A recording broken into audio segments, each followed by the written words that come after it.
हमारी welfare society जिसके तहत जिसके इश्तिराक से प्रोग्राम मुनाकिद किया गया है, उस सोसाइटी के सदर जी वक़ार इज़्ज़त मआब डॉक्टर नजमुल हसन ज़ैदी साहब हमारे माबैन जलवा अफरोज़ हो चुके हैं।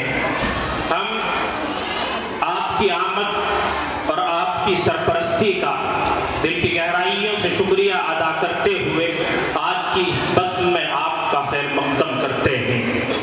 हमारे मेहमान मोहतरम फाज़िल नौजवान फाज़िल दारुल उलूम देवबंद हज़रत अक़दस अल्लामा मौलाना जमशेद आलम कासमी साहिब मुअल्लिम महदुल बनात अल इस्लामी मुज़फ़्फ़रनगर हमारे माबैन जलवा अफरोज़ हैं।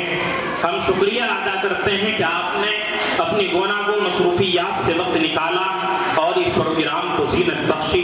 आज के इस प्रोग्राम में आपके लिए मखसूस एजाज़ और मखसूस शील्ड से आपको नवाजा जाएगा।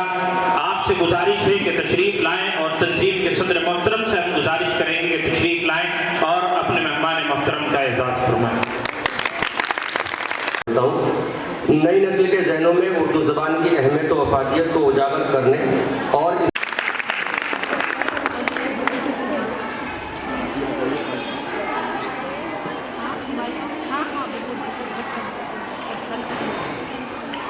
नाज़